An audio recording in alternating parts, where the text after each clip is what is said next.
지난 4월에 우리 교회에서 결혼 예비학교가 열렸습니다.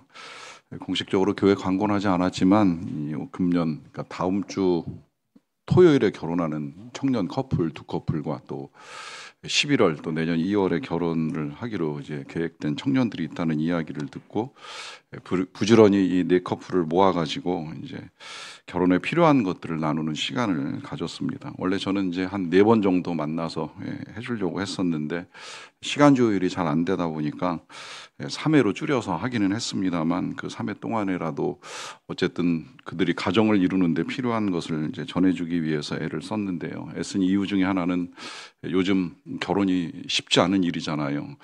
그러다 보니까 우리 교회에 결혼하는 청년들이 있다는 사실을 듣고 너무 감사해서라도 이제 이걸 준비해서 진행을 하기는 했는데 결혼을 한다는 사실 자체만 이제 감사한 것이 아니라 또 한편으로는 결혼을 해서 다 행복하게 살아가는 건 아니잖아요. 그러다 보니까 이제 그들이 행복하게 살아갈 수 있는 원리를 성경적으로 또 그 밖에 필요한 것들을 이제 가지고 전해주는 시간을 가졌는데 마무리하면서 제가 이제 이렇게 이야기를 했습니다. 이 3번의 과정으로 나와 함께 시간을 보냈다고 해서 이것이 다 끝난 것은 아니다. 결혼이 이 3번 강의를 들었다고 해서 뭐 다 행복하게 살 수 있는 것이 아니다. 그러하기 때문에 필요하다면 내가 AS 해줄 테니까 언제든 이제 찾아와서 살다가 크든 작든 힘들고 어려우면 같이 나누고 기도하는 시간을 갖자라고 하는 이야기를 했어요. 행여 변호사 앞에 가기 직전에 날 찾아와 가지고 통보하듯이 이야기하지 말고 그 이전에라도 미리 좀 만날 수 있으면 좋겠다라고 하는 이야기를 했습니다. 이렇게까지 청년들에게 전달하는 이유는 뭐 다 경험하셨겠지만 결혼을 한다, 가정을 이룬다라고 하는 것이 절대 쉬운 일은 아니잖아요. 다음 주에 결혼하는 청년 커플한테 중간에 쉬는 시간에 제가 한번 물어봤어요. 결혼 준비하는 거 힘들지 않냐 물어봤더니 힘들대요. 그래서 또 물었죠. 결혼한 사람들 되게 위대해 보이지? 그랬더니 그렇대요. 그런데 앞으로 살면서 정말 오랫동안 그 결혼 생활을 유지하는 사람은 더 위대해 보일걸? 이제 이렇게 이야기를 해줬습니다.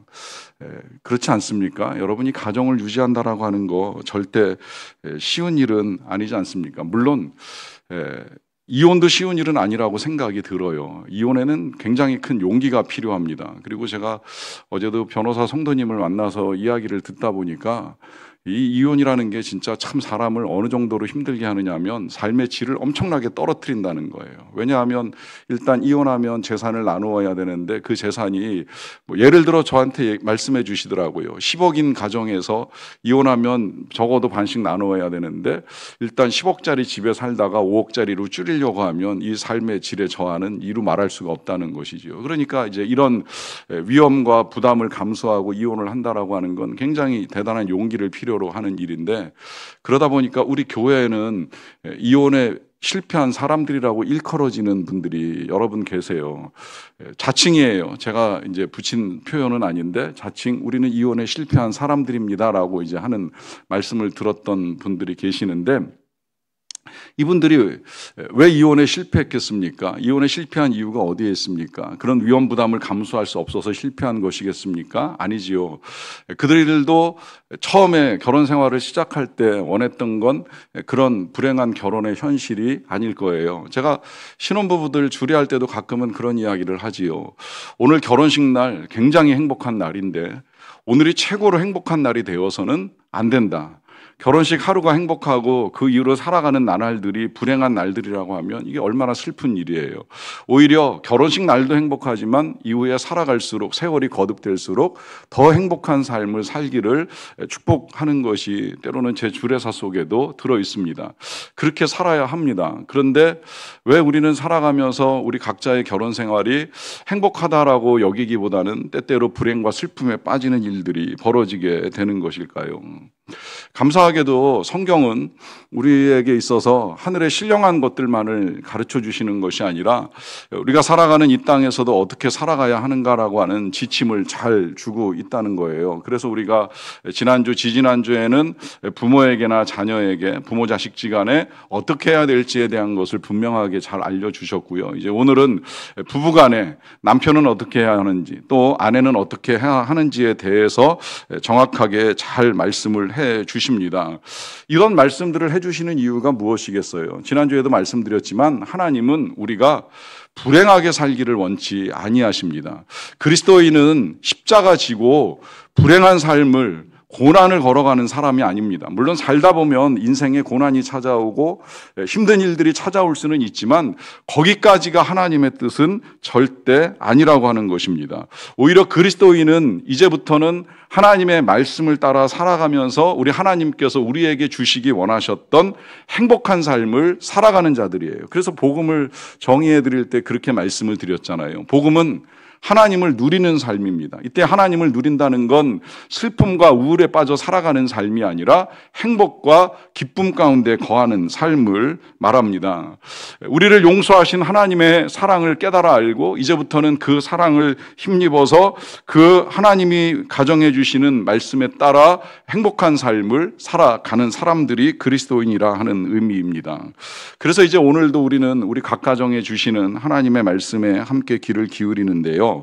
먼저 아내들에게 이렇게 당부를 합니다. 18절인데요. 아내들아 남편에게 복종하라. 이는 주 안에서 마땅하니라 합니다. 오늘 말씀은 개인적으로는 좀 마음에 드는 말씀이에요. 왜냐하면 우리가 2주 전에는 아비들에게만 이제 당부를 했잖아요. 아비들아 자녀들을 노엽게 하지 말라. 뭔가 차별적이라고 좀 느껴지지 않으셨나요? 저만 그랬나요? 남자들만 그랬나요? 기왕이면 부모들아라고 하셔야 될 이 당부가 아비들에게 집중된 거, 물론 그 이유를 우리가 다 파악을 하긴 했습니다만 그럼에도 불구하고 뭔가 좀 공평하지 않다는 느낌이 있었는데 이제 오늘은 아내들에게 남편들에게 이제 정확하게 각각의 이제 지침을 주시는데 그 첫 번째 지침이 아내들에게 당부하시는 말씀입니다. 뭐예요? 남편에게 복종하라 하시는 거예요. 자, 여기 계신 아내분들만 따라하세요. 아내분들만 남편에게 복종. 진짜 복종 안 하네. 물론 여러분들이 제 남편이 아니어서 제가 따라하라는 이 말에 복종하지 않으셔도 상관은 없어요. 제 아내만 저한테 복종하면 됩니다. 그런데 적어도 여러분들의 남편에게는 복종하라 하시는 것이 하나님의 뜻이라는 사실을 절대 잊지 마세요. 이거 주 안에서 마땅하다고까지 말씀을 하십니다. 당연히 그렇게 해야 된다라고 지금 말씀을 하시는 거예요. 왜 이런 말씀을 하실까요? 말씀하시는 이유는 다른 데 있는 것이 아니라 이렇게 복종하지 아니할 가능성이 많기 때문이라고 하는 거죠. 근데 저는 이 말씀을 준비하고 들여다보면서 여러 가지 의문이 참 많이 제기가 됐어요. 왜냐하면 이거 처음에는 이런 생각도 들었습니다. 이거 뭔가 좀 바뀐 거 아닌가? 오히려 남편들에게 아내에게 복종하라라고 하는 메시지를 전해야 되고 또 아내들에게 남편들을 사랑하라라고 하는 메시지가 전달되어야 하는 것은 아닌가 하는 생각이 들었어요. 왜냐하면 요즘은 그런 분위기잖아요. 남편이 아내에게 복종해야 가정의 평화가 이루어진다. 뭐 또 실제로 저는 가정 안에서 아내에게 복종 잘하는 남자 집사님들 많이 만났어요. 실제로 그런 고백도 여러 번 들었어요. 아내 말을 잘 들어야지요. 여자 말 뭐 3가지 잘 들어야 된다면서요. 아내 말하고 뭐 내비게이션에서 나오는 여자의 음성하고 이거 다 순종해야지 인생이 평안하다고 하는 이런 말씀으로 순종하며 살아가는 남편들 많은데 왜 굳이 아내들에게 복종하라라고 하는 명령을 하실까? 또 거꾸로 아내를 사랑하는데 오히려 아내가 남편보다는 자녀를 더 사랑하기 때문에 마음의 어려움을 겪는 남자분들도 여럿 배웠어요. 처음엔 안 그런 것 같은데 자녀가 태어나고 자녀를 기르다 보면 왜 나보다 자녀가 우선이 되는지 모르겠다. 이걸 또 여자분들이 이해 못하기도 하시더라고요. 똑같은 자녀인데 똑같은 부모인데 왜 내가 사랑하는 만큼 내 남편은 내 자녀를 사랑하지 않는 것 같을까라고 하는 의문을 제기합니다마는 어찌되었건 남자들 입장에서는 뭔가 자녀가 태어나면서 자신을 향한 사랑이 자녀에게 분산되는 것은 아닌가라고 하는 것 때문에 마음 어려워하는 분들이 계시는 걸 보게 되거든요. 그러면 남편들에게 사랑하라가 아니라 아내들에게 사랑하라라는 명령을 하셔야 될 것 같은데 왜 아내들에게 남편에게 복종을 하라 하는 이 말씀을 하셨을까라고 하는 생각을 하게 됩니다. 그러다 보니까 혹시 사도 바울이 지금 우리가 살아가는 이 시대에 뭔가 달라진 이 사회 분위기 때문에 그 달라질 세상을 미리 꿰뚫어 보고 해안을 가지고 아내들에게 이런 당부를 하시는 건가 하는 생각이 드는데요. 이런 생각을 또 거둘 수 있었던 이유는 성경을 다시 쭉 읽어 나가다 보면 모든 여자들이 다 아내들에게 복종하고 순종했던 것은 아니더라고요. 그냥 우리가 일반적으로 이해할 때 당시 사회 분위기가 여자들이나 아이들은 사람 취급 못 받던 일들이 종종 일어나다 보니까 당연히 여자들이 아내들에게 남편들에게 복종하는 것이 일반적이었을 텐데 왜 이런 당부를 할까 싶지만 실은 성경 읽어 나가다 보면 고대 사회에서도요, 아내들이 남편 말을 듣지 않고 오히려 남편에게 명령하는 사건은 여러 번 일어납니다. 우리 잘 알고 있는 아브라함과 사라의 가정에 그런 일이 있잖아요. 이 사라가 아들을 낳고 아들을 키웠는데 사라의 아들이 아브라함이 하갈에게서 낳은 아들 이스마엘에게서 조롱당하는 일이 일어났죠. 그러다 보니까 사라가 화가 나가지고 아브라함에게 명령을 내려요. 당장 저 여종하고 그 아들을 내쫓아라. 이 말에 아브라함이 꼼짝 못하고 복종을 하잖아요. 복종해서 그 여종하고 아들 이스마엘을 광야로 그냥 내보낼 수밖에 없었어요. 복종하는 건 사라가 아니라 아브라함이었던 거예요. 또 에스더서 읽어 나가다 보면 아하수에로 왕이 그 왕후 와스디에게 명령을 내리죠. 잔치를 벌이고 있는 자리에서 기왕이면 당신도 나와가지고 여기 하인들에게 좀 얼굴을 보여달라라고 하는 명령을 내립니다. 이 명령을 와스디가 거절을 하는 거예요. 그러다 보니까 이제 나중에 이 와스디가 폐위되고 나라의 법이 바뀌고 결국 에스더가 왕비가 되는 뭐 이런 역사적인 은혜로운 일들이 벌어지긴 했지만 처음에 읽어나가면서 왜 거절했지? 그냥 남편 말 좀 듣지. 그거 거절해가지고 자기는 쫓겨나고 나라 법이 바뀌고 막 이런 일들을 왜 해야 되는가라고 하는 의문이 드는 거예요. 이게 구약시대에 일어난 일들이고요. 신약시대에 와서도 보게 되면 이렇게 소개되는 사람이 있습니다. 예수님을 따른 여인들 중에 요한나라고 하는 여인이 있는데 헤롯의 청지기 구사의 아내로 소개가 됩니다. 헤롯은 당시 왕이었던 사람인데 그의 청직이라고 하면 왕궁에서 뭔가 일을 하는 사람인 거예요. 자, 왕궁에서 일을 하는 사람이 결코 편안하게 일을 하진 않을 거라고 생각을 합니다. 성경에 나타난 이 헤롯의 태도나 성격을 보게 되면 굉장히 이상한 사람인데 이 사람 밑에서 이 구사라는 사람이 청지기로 얼마나 많은 눈치를 보면서 돈을 벌어 왔겠어요? 그런데 이걸 가지고 이 요한나라고 하는 여자는 예수님 섬기는데 다 써버리는 거예요. 그러니까 남편은 힘들게 돈 벌어오지만 그걸 가지고 마음껏 헌금하고 생활하고 하는 이런 모든 호사는 다 여자가 누리고 있는 거지요. 그러다 보니까 과연 여자들이 복종하는 시대가 맞나라고 하는 의문이 드는 가운데 딱 한 가지 제가 성경에서 남편 말 잘 듣는 여자를 만났습니다. 누구예요? 삽비라. 누구의 부인이에요? 아나니아의 부인. 무슨 사건인지 아시죠? 땅 팔자고 했을 때 아나니아가 이거 생각보다 돈이 많은데 그러면서 일부를 좀 우리가 쓰고 일부만 하나님께 드리자고 할 때 그 말에 순종하고 동의한 여자가 삽비라 아닙니까? 그러니까 어느 때 동의가 일어나는 거예요? 돈 아낄 때. 돈 아낄 때, 돈과 관련될 때 순종이 일어납니다. 자, 그렇게 보면 이 여자가 남편에게 순종한다라고 하는 거 과거에도 쉬운 일은 아니었고요. 지금도 절대 쉬운 일은 아니라라고 하는 생각이 듭니다.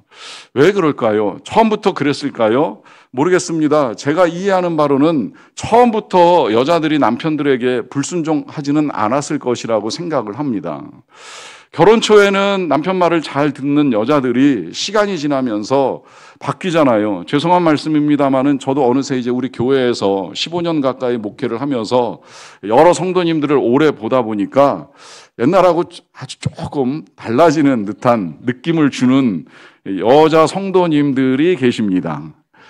제가 과거에 봤을 때는 정말 순종적으로 보였고 남편 말 잘 듣게 생겼는데 뭔가 시간이 지나면서 그럴 것 같지 않을 것만 같은 느낌을 주는 분들이 생겨나기 시작을 하더라고요.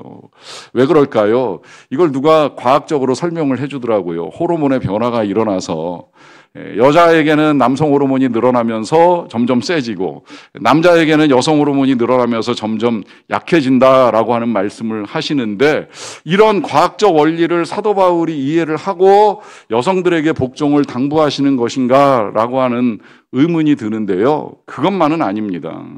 이유가 있었습니다. 그 이유는 다른 데 있는 것이 아니라 이 교회 안에서, 이 편지가 교회에 전달된 편지인데 교회 안에서 신앙생활을 하면서 이제 가정 질서의 변화가 일어나기 시작을 한 거예요. 그 변화의 이유는 교회가 모든 사람들을 평등하게 대하는 데에서 있었습니다. 앞서 말씀드린 대로 과거의 사회는 굉장히 불평등한 사회였잖아요.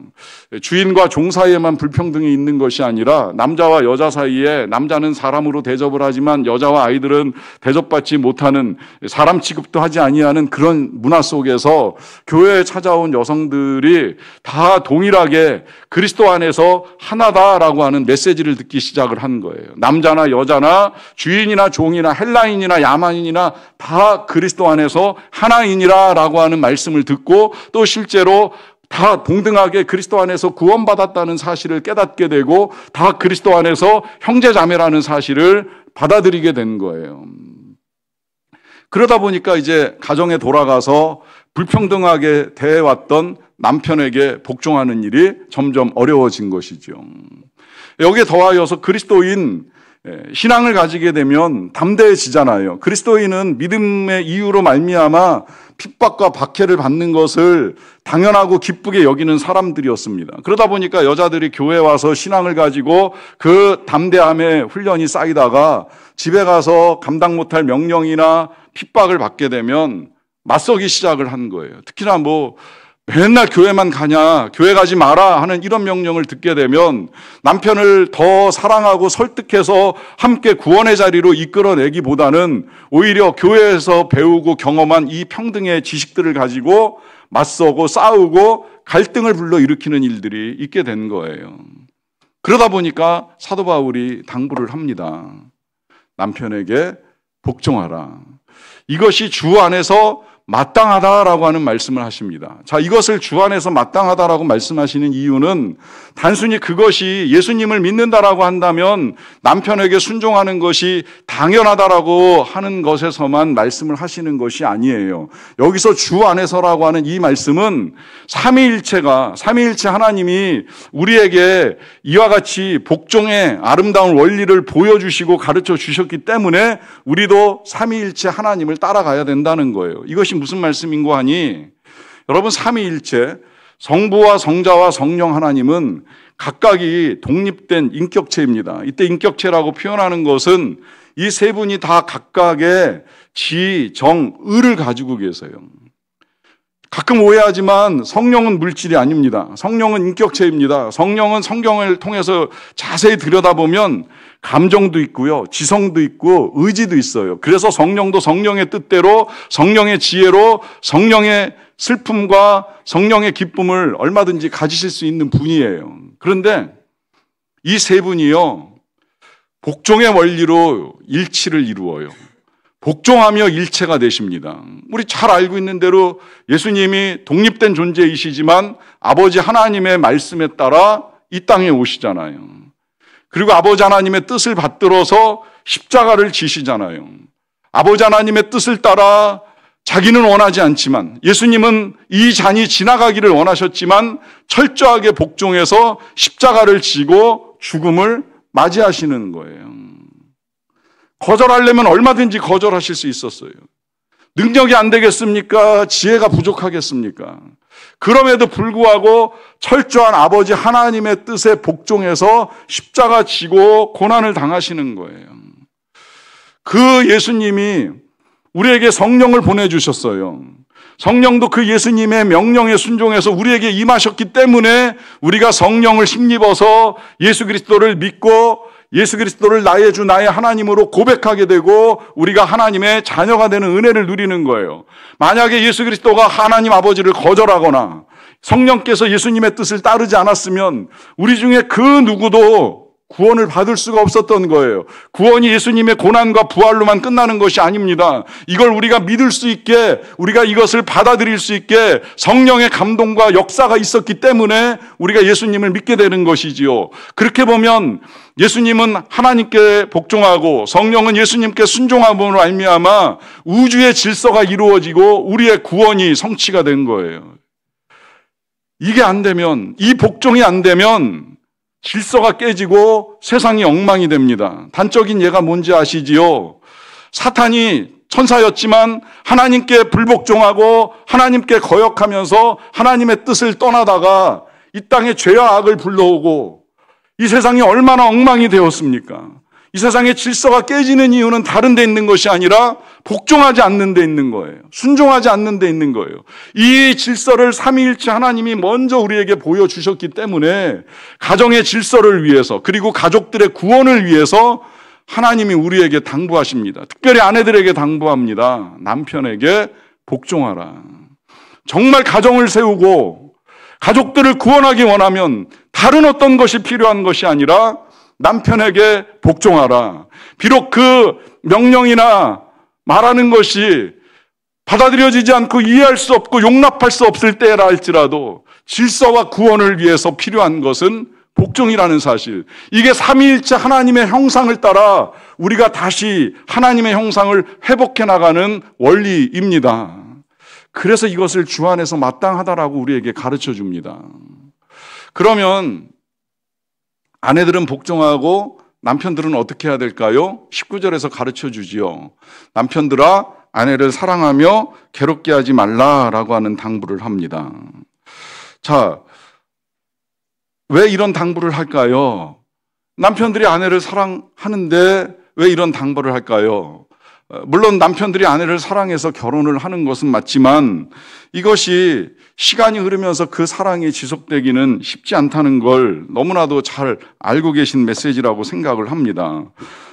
결혼 전에야 정말 열정과 애정을 가지고 연애를 하고 결혼을 하지만 흔히 하는 말 있잖아요. 잡아놓은 물고기에 밥 주지 않는다고 하는 말처럼 결혼만 딱 하고 나면 애정이 변해버리는 이 남편들 때문에 힘들어하는 여자들이 있다는 이야기를 많이 듣게 됩니다.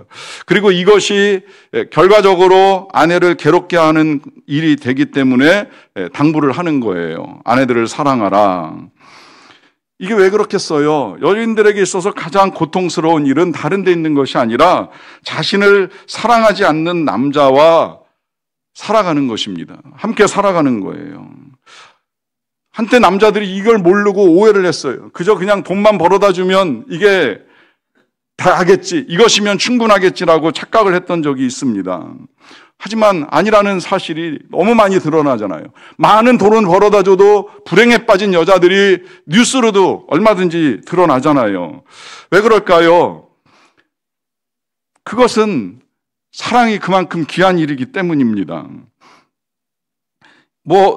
한때는 금융치료라는 말 들어보신 것처럼 상한 마음을 돈으로 보상한다고 하지만 그것도 한때이고 잠시 기분 나쁜 걸 풀어주는 도구가 될지는 모르겠지만 정말 내 남편은 돈을 많이 벌어다 주기 때문에 나를 사랑한다, 이렇게 도식화해서 믿을 사람이 어디 있겠어요? 여자는 무엇으로 사는가 여러 차례 질문이 되었어요. 이게 보니까 노래로도 질문이 제기되고 책으로도 질문이 제기되고 드라마로도 질문이 제기됐는데 항상 내려지는 결론과 답은 똑같지요. 무엇으로 살아요? 사랑으로 삽니다. 여자들이 세상에서 아무리 일을 잘하고 능력 있게 일해가지고 돈을 벌고 혹은 지위가 올라간다고 해서 그것이 여자들에게 만족과 기쁨을 주는가? 아니라는 거예요. 아니면 자녀를 잘 낳아가지고 이 자녀가 훌륭하게 잘 커서 대학을 잘 가고 좋은 회사에 취업한 것으로 여자의 인생이 완성되었다고 그것으로 만족과 행복을 누리는가? 그것 또한 아니라고 하는 것입니다. 여자들의 삶의 이유, 삶의 원동력은 다른 데 있는 것이 아니라 사랑하고 사랑받는 데 있습니다. 사실 잘 생각을 해보면 여자들뿐만 아니라 남자들도 모든 사람들도 사랑을 필요로 하는 존재인 것은 틀림이 없지요. 왜냐하면 이 또한 우리가 하나님의 형상대로 지음 받았는데 사랑으로 살지 아니하면 어디서 진짜 삶의 만족과 기쁨을 얻을 수가 있겠어요. 그런데 이걸 잘 모르니까 자꾸 엉뚱한 대상을 찾아가서 사랑을 구하는 거예요. 그래서 일에서 사랑을 찾는 사람도 있고 성공과 성취에서 사랑을 찾는 사람도 있고 자녀에게서만 사랑을 찾으려고 애를 쓰는 사람도 있고 명예에서 사랑을 찾으려고 하는 사람도 있고 온갖 엉뚱한 것에서 사랑을 찾으려고 하는데 여러분 그 오해를 이제 거두시고 진짜 나의 사랑이 어디에서부터 채워져야 하는가 하는 분명한 답을 기억하세요. 그건 다른 데 있는 것이 아니라 남편에게서 주어져야 되는 것이고 아내에게서 와야 되는 것이고 하나님께로부터 받아야 되는 것입니다. 이 사실을 모르는 채 그냥 이것만 하면 되겠지라고 생각하는 그 사랑이 바로 여자를 괴롭게 한다라고 하는 거예요.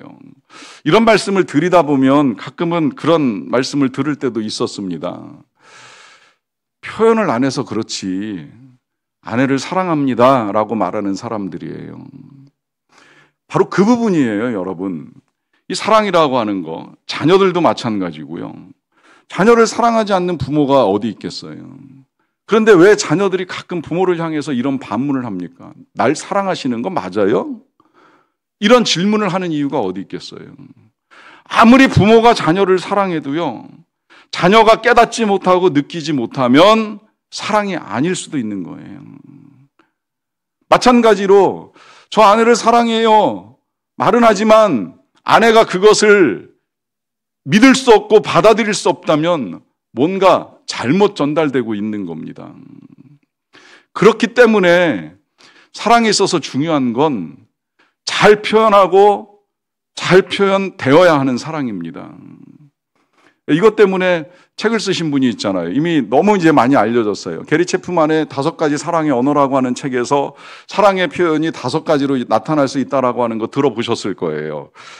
여기 보시면 선물이라든지 봉사라든지 스킨십이라든지 함께 있는 시간이라든지 인정하는 말이라든지 사람에 따라 사랑을 표현하거나 원하는 방식의 표현 방식이 각기 다를 수 있다는 거예요. 이것 때문에 제가 결혼 예비 학교 하면서도 각 커플들, 각 개인에게 원하는 사랑의 언어가 무엇인지, 주로 사용하는 사랑의 언어가 무엇인지를 이제 서로 검사하고 확인하는 시간도 가졌습니다. 왜냐하면 내가 원하는 게 뭔지를 상대방이 알아야 되고요. 좀 더 정확하게는 상대방이 원하는 사랑의 언어가 뭔지를 알아야지 그걸 모르는 상태에서 내 방식의 언어만을 가지고 사랑을 전달하려고 하면 안 되거든요. 과거에 우리 전달에 실패했던 남자분의 솔직한 고백 중에 그런 고백이 있었잖아요. 생일날 선물한다고 책을 사줬더니 하나도 좋아하지 않는 얼굴을 보게 됐다고. 나는 그게 필요하다고 생각하고 사랑으로 귀한 책을 선물했는데 아내는 전혀 원하는 사랑의 언어가 아니었던 거예요. 그러니까 상대방이 감동받고 상대방이 기뻐할 만한 사랑의 언어를 분명히 알아야 하는데 또 한편으로는 상대방이 나에게 주로 표현하는 방식이나 언어가 무엇인가 알아야 되는데 우리가 이걸 모르고 그저 내 방식의 사랑만 고집하다 보니까 사랑을 하고 있는지 사랑을 받고 있는지 서로 느끼는데 어려움이 많았다라고 말씀을 드리는 것입니다. 결국 가정을 지키는 사랑의 원리는 다른 데 있는 것이 아니에요. 상대방을 아는 데 있는 것입니다. 우리가 지금까지 왜 실패하고 왜 힘들었는가? 이유는 간단해요. 모든 걸 다 항상 내 입장에서만 생각하는 거예요. 내 마음에만 집중하는 거예요. 내가 원하는 것만 자꾸 찾고 있는 거예요. 내가 좋은 것으로만 표현하려고 하고 있는 거예요. 그러다 보니까 우리가 자꾸 실패를 반복합니다. 이제 바꾸셔야 돼요. 상대방에게 집중을 하셔야 됩니다. 정말 상대방이 원하는 건 뭔가, 상대방이 좋아하는 건 뭔가, 상대방이 받고 싶은 사랑의 언어는 과연 무엇인가를 우리가 헤아릴 수 있어야 합니다. 이유가 있어요. 신앙이 바로 이 원리를 따라가기 때문입니다. 여러분, 신앙, 하나님을 찾는 거, 하나님께 나와 예배하는 거, 기도하는 게 전부 아니라는 말씀 자주 드리지요. 진짜 신앙이 성장하려고 하면 어떻게 해야 되는지 아세요? 신앙은 내 마음을 가지고 하나님 앞에 나아가서 기도하며 달라고 도와달라고 외치는 것만이 믿음이 아니에요. 이젠 좀 바꾸어야 돼요. 정말 성장하고 성숙하기 원하시면 내 마음 아니라 하나님의 마음에 관심을 가져보세요. 어떤 마음이신지, 아들 예수님을 이 땅에 보내실 때 마음이 어떠하셨는지, 왜 우리에게 성령을 보내주셨는지, 하나님을 떠난 우리를 향한 하나님의 마음이 얼마나 안타까운지, 깨어진 가정에서 신음하는 우리들을 보시는 하나님의 마음이 얼마나 고통 가운데 있으신지, 아버지 하나님의 마음을 헤아리는 게 진짜 믿음이고 성숙의 증거가 되는 거예요. 그렇게 하나님의 마음을 헤아리면서 우리의 믿음이 자라고 있다면 더 나아가서 이제 남편의 마음, 아내의 마음, 자녀들의 마음까지도 함께 헤아리며 살아가게 되는 것입니다. 내 마음, 내 기분, 내 감정이 아니라 나 때문에 내 가족들은 얼마나 힘들었을까, 내 가족들은 얼마나 괴로웠을 것까지 생각하면서 용서와 사랑을 구하고 섬기고 복종하고 사랑하는 삶, 이 안에서 하나님의 형상이 이루어지고 이 안에서 질서가 이루어지고 이 안에서 구원의 역사가 나타나게 되는 것입니다. 이 은혜를 누릴 수 있는 저와 여러분 모두의 가정 되시기를 간절히 축원합니다.